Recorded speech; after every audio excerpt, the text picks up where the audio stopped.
Bienvenue à cet Insider de juillet qui est dédié donc au livrable du groupe de travail formation des analystes cloud. On reviendra bien sûr sur l'objectif du GT avant de passer en revue les 3 livrables qui sont sortis la semaine dernière. Donc Pierre, qui est ici à mes côtés, a été le coordinateur de ce GT. Donc c'est lui qui prendra la parole pour vous présenter plus amplement les documents après. Mais avant ça, si les slides peuvent bien passer. Voilà. Je vais vous faire un point rapide sur les actualités du campus. Donc, ce sera principalement des actualités, comme vous le devinez, qui auront lieu à la rentrée, puisqu'on va ouvrir quand même la période d'été. C'est pas la période où il se passe le plus de choses ici, en tout cas. Donc, sans transition, une des grosses actualités de la rentrée, ça va être l'organisation de Rempart 25.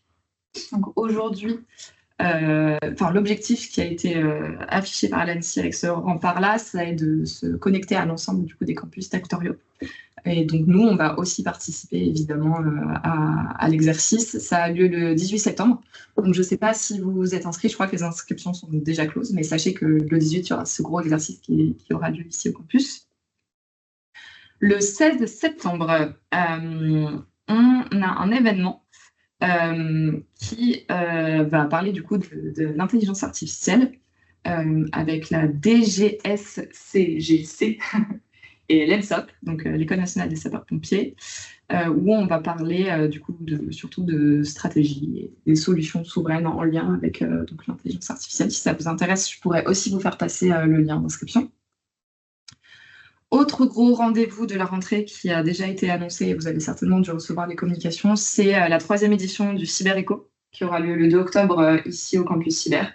Donc là, l'objectif, c'est bien évidemment de réunir tous les acteurs de la cybersécurité pour réfléchir sur une thématique. Et cette année, ce sera la supply chain, l'ère d'approvisionnement à l'ère de l'IA. Donc, il y aura des conférences, des ateliers, des temps aussi pour échanger entre vous. Là aussi, les inscriptions, je ne sais plus si elles sont closes ou pas, mais si vous vous êtes pas inscrit et que vous le souhaitez, vous pouvez quand même m'envoyer un mail, je vais pour retransmettre l'information. Et enfin, du 5 au 7 novembre, on aura un hackathon et un colloque qui traitera spécifiquement de la cybersécurité spatiale. Voilà. Donc, si vous avez plus d'informations vont venir sur cet événement, si ça vous intéresse aussi, elles vous seront communiquées via les canaux traditionnels, à savoir les newsletters du campus. Voilà. Sur ce, je vais te passer la parole, Pierre. Bonjour à tous. Donc, je vais vous présenter le cas de travail qui a mené à la préparation de ces livrables. Donc, on a travaillé dans le cadre de la communauté d'intérêt détection dans le cloud sur 3 grands sujets. Le premier, naturellement, sur les risques, savoir quels sont les enjeux, quelles sont les menaces, quels sont les éléments, les assets à protéger et quels sont les impacts en cas d'attaque. Ça, c'est un travail qui est toujours en cours. Deuxième sujet, une fois qu'on a identifié les risques, quelles sont les solutions qui existent, les outils qui peuvent être mis en œuvre. Donc ça, c'est des livrables qui vont être présentés également très très prochainement au niveau du campus. Et un peu en priorité à tout ça, on a besoin d'avoir des gens qui sont capables à la fois de gérer les référentiels et de mettre en place les outils et de connaître les infrastructures. Donc on a travaillé sur la formation et les compétences métiers. La grande motivation de ce groupe de travail, c'est qu'on s'est rendu compte, à un moment où on a commencé à travailler avec l'ensemble de la communauté d'intérêt détection dans le cloud, que c'est des sujets sur lesquels un certain nombre d'acteurs, d'opérateurs sont bien équipés, au sens où il y a un certain nombre d'outils qui existent, il y a un certain nombre de compétences qui sont disponibles, mais que malheureusement, c'est pas encore des technologies, des approches qui sont bien maîtrisées par l'ensemble des utilisateurs, en particulier pour plusieurs raisons. Le premier, c'est que les environnements de détection, et en particulier autour des équipes de SOC, de Security Operations Center, évoluent fortement, à la fois en termes de professionnalisation, donc en permanence de nouveaux outils des nouvelles méthodes qui apparaissent. Et en termes d'automatisation, on parlera des métiers, et il y a une évolution aussi des métiers, des analystes. Le deuxième cas particulier, ce qui est un paradoxe au niveau des technologies cloud, autant c'est des technologies qui sont quand même extrêmement utilisées depuis plusieurs années dans l'ensemble des systèmes d'information, voire qui remplacent une partie de nos systèmes d'information, mais ça reste des infrastructures qui technologiquement sont assez spécifiques, qui vont connaître, parce qu'il y a un certain nombre de gros vendeurs qui ont des solutions très intégrées, un peu des mondes ou des sous-mondes en fonction du vendeur avec lequel vous travaillez. Donc, si vous êtes spécialiste d'une technologie, ou si vous recrutez dans votre équipe quelqu'un qui est spécialiste d'une technologie, il connaîtra bien les concepts, mais il ne connaîtra pas forcément les outils d'autres environnements. Pour les problématiques de détection, c'est naturellement indispensable de bien maîtriser l'infrastructure pour être capable de voir quels sont les enjeux, où sont les données, où sont les configurations, quelles sont leurs faiblesses et quels sont leurs outils d'administration. Donc ça, c'est la deuxième particularité, vraiment la spécificité des technologies cloud. Ces deux enjeux, à la fois au niveau du SOC et au niveau du cloud, font qu'au final, il y a des opérateurs SOC extrêmement compétents, et c'est un métier qui commence à être relativement répandu. Il y a des personnels qui sont vraiment formés à l'administration de l'environnement cloud. Par contre, des gens qui, dans les SOC, sont capables de gérer les infrastructures cloud, ça reste des profils extrêmement spécifiques, bien qu'il y en ait besoin vraiment partout. Donc l'objectif, c'était de définir, avec une première cible, les écoles et organismes de formation, d'un côté, mais surtout les utilisateurs et les opérateurs de SOC de l'autre, tout un ensemble d'outils sur la question de quelle formation il y a besoin, de quelles compétences métiers il y a besoin. Donc merci beaucoup à l'ensemble des intervenants, aux membres de la communauté d'intérêt des détections dans le cloud, avec qui on a beaucoup travaillé en amont du lancement des groupes de travail pour définir les sujets sur lesquels on allait travailler, pour identifier les enjeux de la communauté, et puis aux membres du groupe de travail qui on a travaillé, donc Timothée Pélisson, Ernocop de Blue Telecom, Nadège Lesage de Trust, Moonside Blue, Christine Grassi de CF6 et Christine Capli de Lia, qui est avec nous aujourd'hui. Merci. Donc c'est un travail qu'on a mené essentiellement entre avril et novembre l'année dernière, tout raffiné depuis, et des documents qui ont été publiés donc semaine dernière. Quelques éléments au niveau méthodologique, comment est-ce qu'on s'y est pris. Déjà, beaucoup de brainstorming pour identifier à la fois les référentiels, les outils existants, et puis les besoins aussi des opérateurs. Donc c'est vraiment des résultats qui sont un résultat de ces échanges à la fois entre nous et entre les besoins du terrain et puis les référentiels.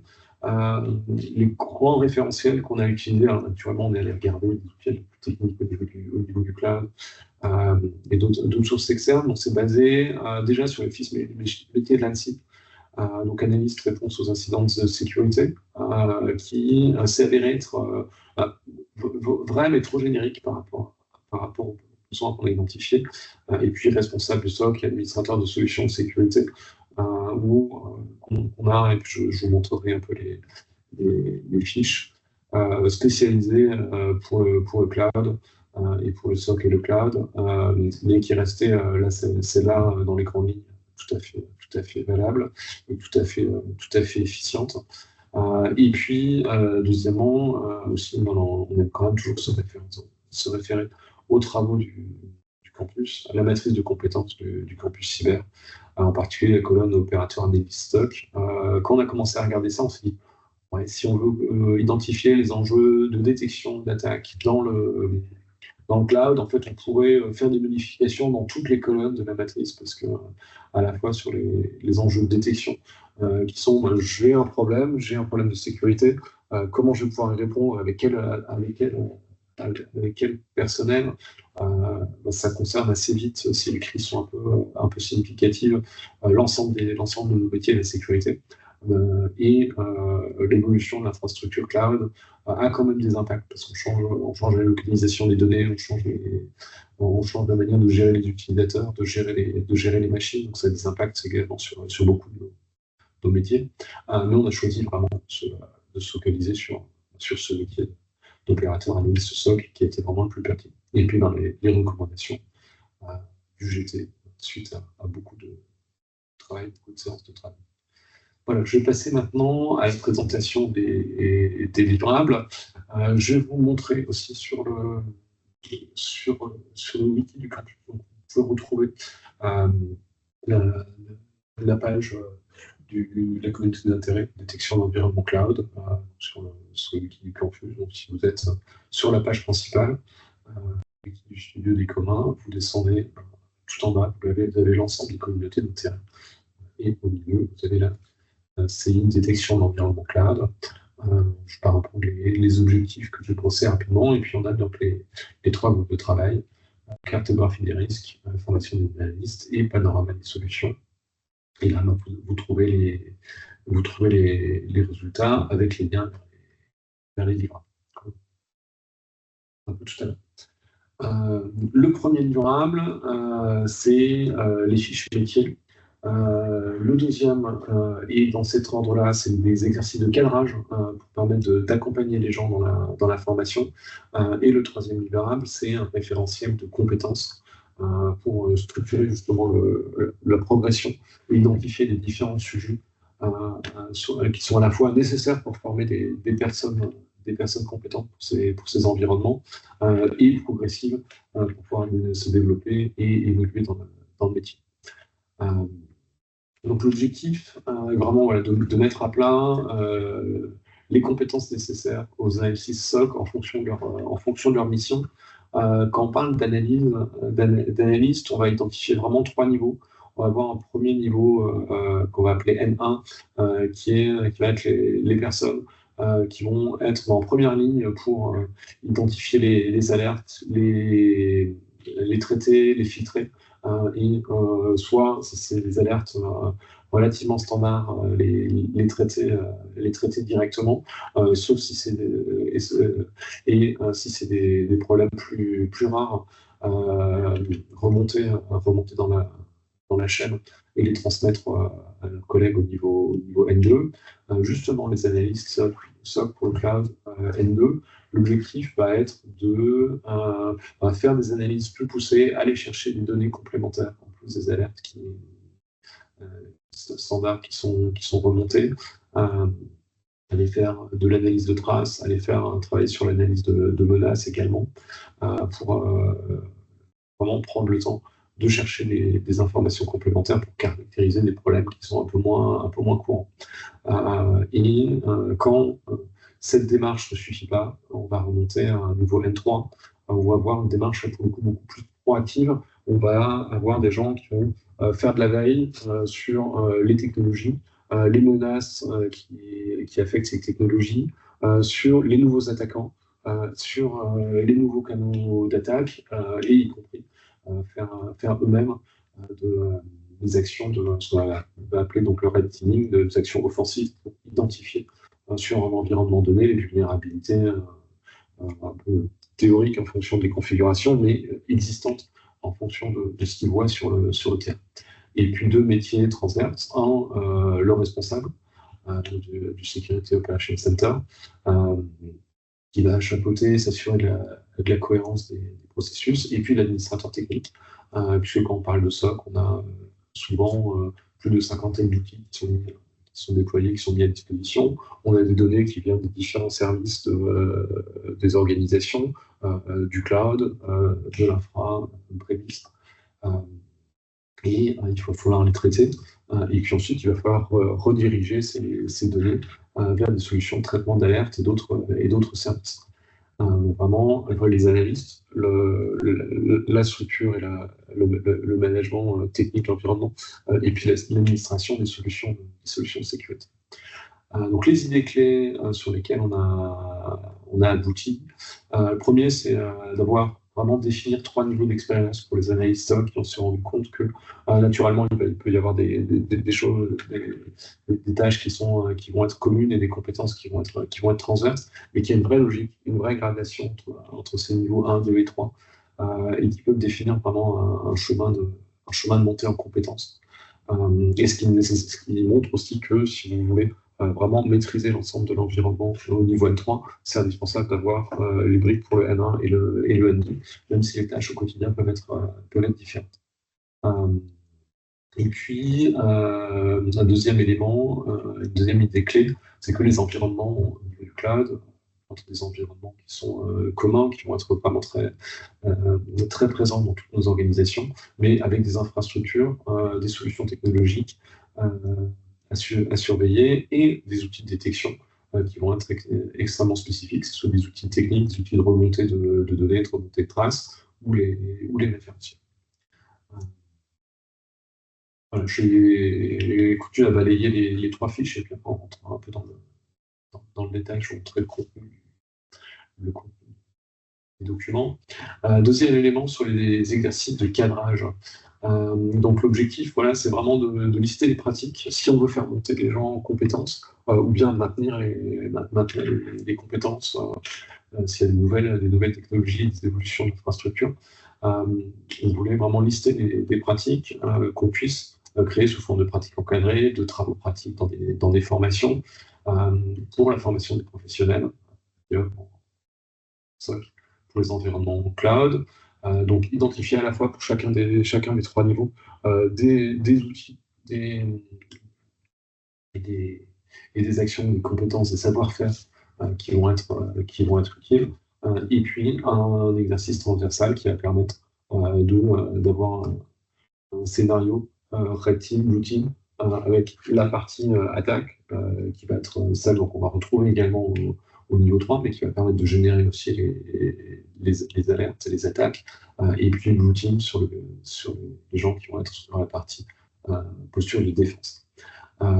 Et donc un document qui est structuré sur ces 2 parties, un cadrage d'exercices pratiques, peuvent des demi-journées de travaux pratiques dans le cadre de formation, et un cadrage d'exercices d'intrusion qui peut être soit un exercice bilan dans le cadre d'une formation, soit un jeu d'entreprise ou un scénario d'entreprise à dérouler dans le cadre de vos services pour challenger la préparation de vos équipes. Donc les idées clés, pour chaque métier, on a identifié des situations pratiques auxquelles s'entraîner, et puis pour les équipes, un exercice d'intrusion, Red Team, Blue Team, grandeur nature. Et troisièmement, un référentiel.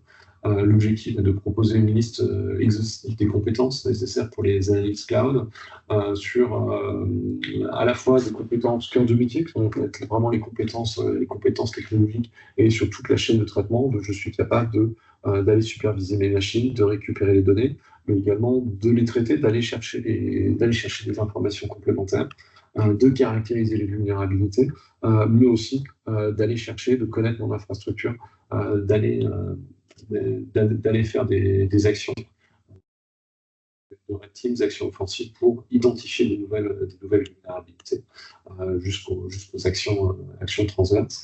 Et deuxièmement, tout un ensemble de compétences comportementales et transverses qui sont vraiment déjà très présentes sur les recommandations de l'ANSSI et qu'on a continué à travailler dans le cadre du GT, parce qu'on est sur des environnements de production sur lesquels à la fois vous avez au moment de crise, à la fois des moments de tension, donc la nécessité d'être capable de travailler en équipe avec les différents niveaux de manière fluide, et également dans des moments où vous allez avoir plus de contraintes et plus d'urgence, et aussi une capacité à sortir de l'équipe SOC pour aller travailler avec les acteurs de l'entreprise, que ce soit les hiérarchies, les directions générales, pour la gestion des crises, la partie communication qui est toujours très importante dans ces cas-là aussi, et bien sûr les équipes d'administration système. Donc vraiment des métiers qui sont à double compétence, un cœur de métier qui est extrêmement technologique et qui évolue, donc qui nécessite une mise à jour des compétences, mais également des compétences, du savoir-être, et puis des mises en situation, de manière à permettre aux équipes d'être préparées et de gérer sereinement, les revenus sur les documents. Donc voilà, donc quand vous allez sur les pages du wiki, donc voilà, commencez par les fiches métiers, et puis vous avez le livrable qui est disponible. Voilà, donc on a repris ce qu'on a présenté avec les définitions, les récapitulatifs de l'ensemble des livrables. Et puis donc, voilà, je peux présenter un peu en détail la première fiche, et puis les autres sont structurés de manière symétrique. Donc on a complété, donc vous voyez le code couleur, des choses qu'on a retravaillées en interne, des choses qui viennent vraiment des fiches métiers de l'ANSSI, et des éléments qui viennent aussi de la matrice compétences du campus. Donc c'est des métiers qui vont avoir plusieurs dénominations, et on a mis la version anglaise aussi. Donc on est vraiment sur une spécificité à la fois dans le cadre des équipes opérationnelles de sécurité, donc des Security Operations Center, et dans le cadre du cloud auquel on s'est intéressé. Et donc ce sont des fiches métiers qui vont décrire vraiment donc un peu deux contributions. La première contribution, c'est vraiment l'identification de ces trois niveaux, N1, N2, N3, qui sont communs au niveau pour les gens dont c'est le métier, qui sont communs dans les référentiels, mais qui n'étaient pas définis, ni au niveau de l'ANSSI, ni au niveau de la matrice de compétences du campus. Et donc, et deuxièmement, bien sûr, les spécificités au niveau du cloud et de l'information. Donc, premier élément, voilà, au niveau des activités et tâches, donc au niveau N1, voilà, vraiment sur la collecte des informations techniques, à la fois au niveau du système d'information et du cloud, et sur des infrastructures qui sont très riches, puisque vous avez l'infrastructure elle-même, vous avez les différentes plateformes, vous avez tout ce qui est environnement de virtualisation, mais vous avez aussi tout ce qui est environnement de conteneurisation. Vous avez la gestion des services, qui sont à chaque fois des niveaux différents, et des outils de gestion différents, d'où l'importance de vraiment prendre le temps de faire monter vos équipes en compétences sur ces différentes technologies et sur les enjeux de sécurité, les vulnérabilités, et les réponses à apporter qui sont associées. Et puis, voilà, la réalisation de recherche d'indicateurs de compromission, et essentiellement au niveau N1 à partir des traces qui sont remontées par les outils. Des actions de triage d'alerte en provenance du CIEM, et des outils de détection, et puis une première qualification et analyse sur les alertes.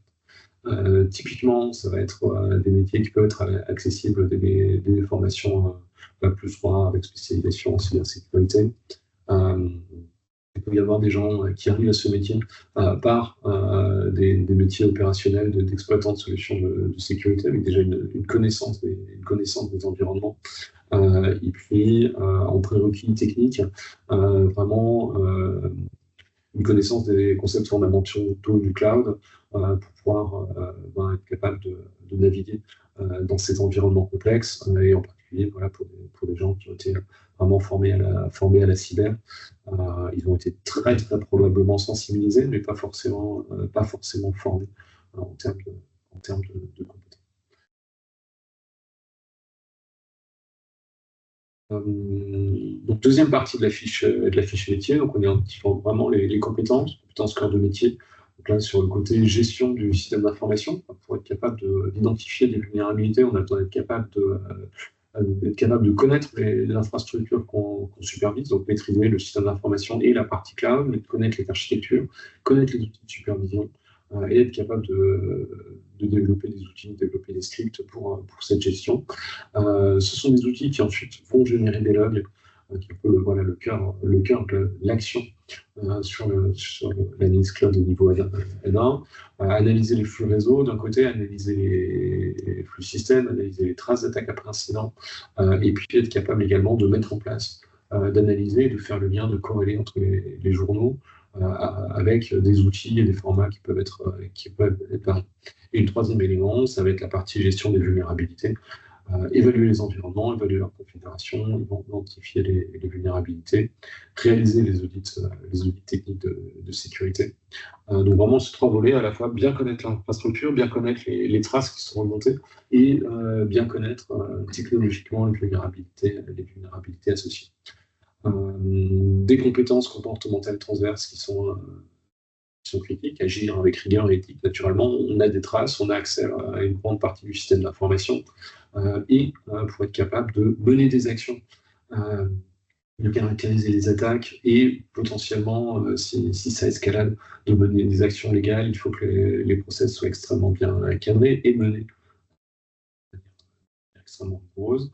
Dans un environnement, il peut y avoir des montées de pression assez importantes en cas de crise majeure.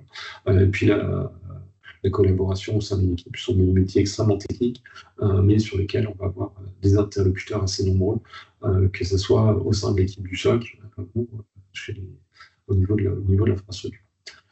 Évolution du métier, voilà, finalement, c'est des compétences technologiques qui sont très riches, qui peuvent permettre aux gens d'évoluer dans des environnements variés, mais ensuite logique et dans notre réflexion, on a vraiment identifié l'évolution en termes d'analyse N2, et en particulier, il y a une évolution assez notable qui se fait sentir, pas partout, ça dépend beaucoup de la maturité des équipes, mais vers l'automatisation, l'usage d'intelligence artificielle, qui vont progressivement à certains endroits complètement remplacer les analystes de niveau N1, d'où l'importance de les accompagner pour déjà avoir une garantie qu'ils maîtrisent le socle de compétences dont ils ont besoin pour faire leur métier de manière performante et aller au-delà de la machine et de l'automatisation.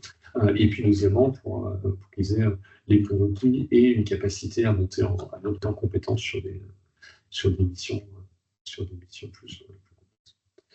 Donc voilà, je vais pas faire cette lecture pour chaque niveau. On va vraiment avoir la même chose au niveau N2. Voilà la partie. On va retrouver l'anticipation, l'analyse des incidents, gestion de l'environnement. Donc là, on va plus axer sur la gestion de l'environnement cloud, et puis les activités de conseil et la préconisation des contre-mesures en interne en particulier, mais souvent en direction d'autres services. Et puis des prérequis techniques qui vont être plus riches et plus variés. Des fondations qui sont essentiellement en termes de compétences, vraiment le socle de niveau N1, en plus des compétences de métier. On va retrouver la même chose, gestion du SI, traitement des logs, gestion de vulnérabilité, mais avec des premières actions offensives pour être capable d'analyser et d'aller chercher soi-même des vulnérabilités potentielles et pas seulement des vulnérabilités déjà connues. Et puis évolution assez large en tant qu'analyse système, analyse réseau, analyse de code malveillant, et puis des évolutions technologiques liées à l'évolution des outils SOAR sur l'automatisation de la réponse et à la base sur différentes méthodologies d'évaluation et d'automatisation. Donc le N3, plus beaucoup sur des tâches soit de veille, soit d'analyse d'incidents complexes. Et sur la partie management, responsable de socle, sur la partie transverse et supervision. Et puis la partie technique du socle. Voilà, la gestion d'environnement technologique, de solutions de sécurité, mais dans des environnements où on va avoir des outils très nombreux et très interconnectés avec le système d'information pour remonter des alertes, pour remonter des données également de traces, traces utilisateurs, traces réseau, traces système, et puis d'interactions avec les consommateurs de ces alertes au niveau du management.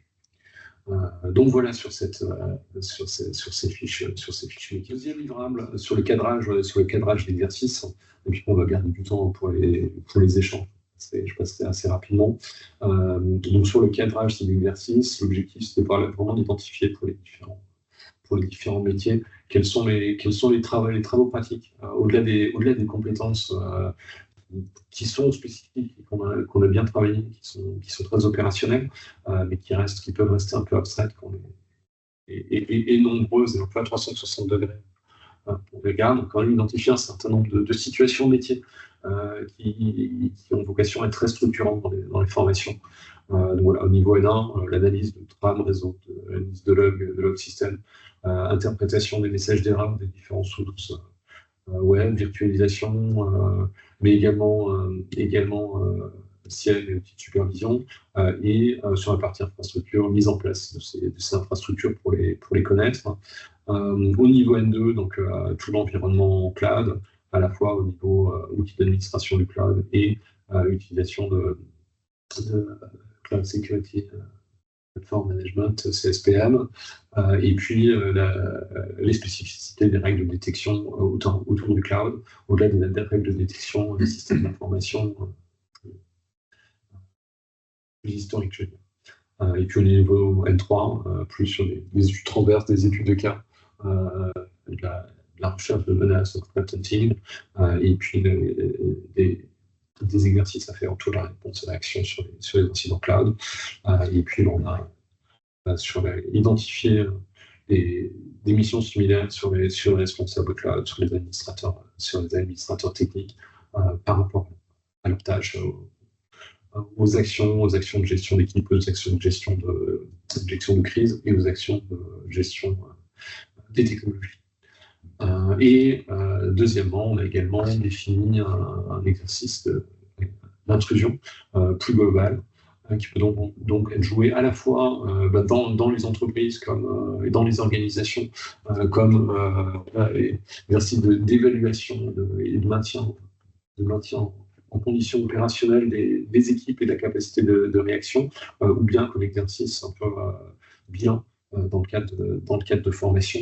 Donc on a réfléchi essentiellement en termes sur une logique de formation professionnelle, sur des compétences métiers, mais c'est bien sûr des activités et des compétences qui pourront être développées dans le cadre de formation initiale.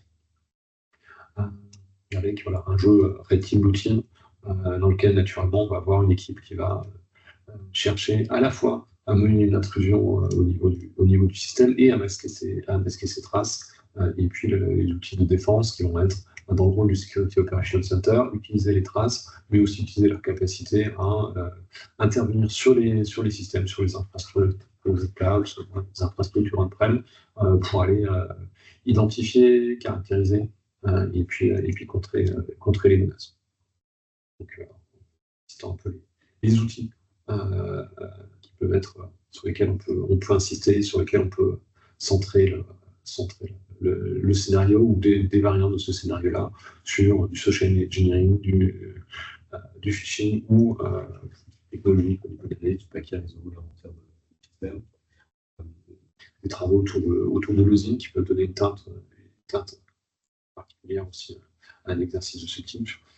L'exploitation de vulnérabilité, et puis au niveau du team, axé sur les différents environnements de remontée d'événements et sur les différents mécanismes. Voilà. Un cadrage qui est à la fois extrêmement précis, vous pouvez suivre un peu d'alerte, ou bien adapté en faisant un zoom particulier sur un des sujets qui s'adapte bien par rapport à vos environnements, à vos infrastructures et à vos technologies.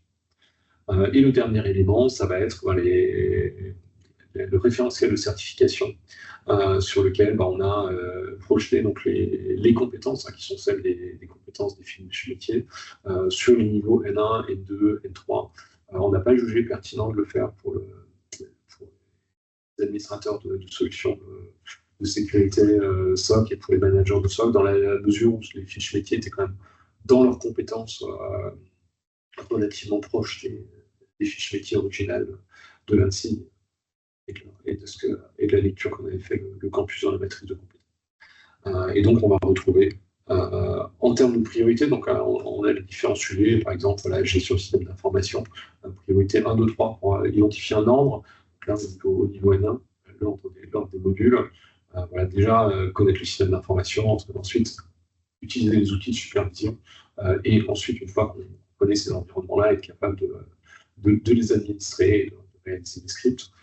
Et puis, c'est un travail qu'on a mené pour les différents sujets, traitement des logs, gestion de vulnérabilité, technique d'attaque, et puis savoir-être aussi, sur lesquels il semblait extrêmement important d'être capable d'accompagner les personnels, mettre en situation où on va pas seulement sur les outils technologiques, mais aussi sur les situations que les gens vont rencontrer de crise de sécurité. Et puis, donc, même logique, bien sûr, au niveau N2.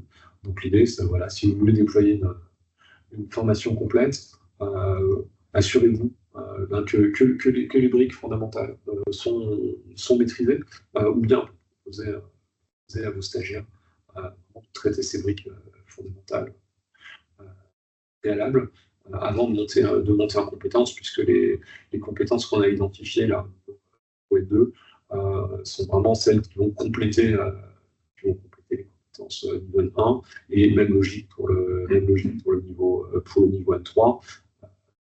Celles qui sont identifiées au niveau N3, naturellement, ça implique le fait de mettre en œuvre aussi au quotidien les compétences au niveau N2 et N1. Quand on monte sur N2, N3, voilà, on va avoir des nouvelles catégories aussi technologiques au niveau de l'analyse après incident qui n'étaient pas présentes sur les niveaux précédents. Donc voilà, on arrive au bout de cette présentation, et c'est un référentiel de compétences. L'objectif, effectivement, c'est de pouvoir, effectivement, si vous voulez mettre en place une compétence ou une certification de ces compétences, d'avoir les listes. Pourquoi certification? L'idée d'une éventuelle certification qui serait basée sur ce référentiel, et de dire que si vous voulez avoir un certificat qui va permettre à une personne, voilà, de pouvoir prétendre avoir des compétences de niveau N3, on aura besoin de pouvoir valider l'ensemble des compétences précédentes. Les référentiels de compétences, voilà, pour chaque compétence, à quel métier, à quelle action ça se fait. Effectivement, c'est un continuum entre les fiches métiers, les compétences qui sont une partie de ces fiches métiers, et puis de possibles certifications sans mettre en place. Alors, on a volontairement pas abordé la question du déploiement de la certification au niveau du travail. Et c'est une demande aussi du campus de travailler sur le référentiel, indépendamment d'opérateurs qui pourraient le mettre en place, et puis le vendre pour éviter d'éventuels conflits. Pour ne pas biaiser l'analyse. Est-ce qu'il y a d'autres questions? Il nous reste quelques minutes avant de clôturer.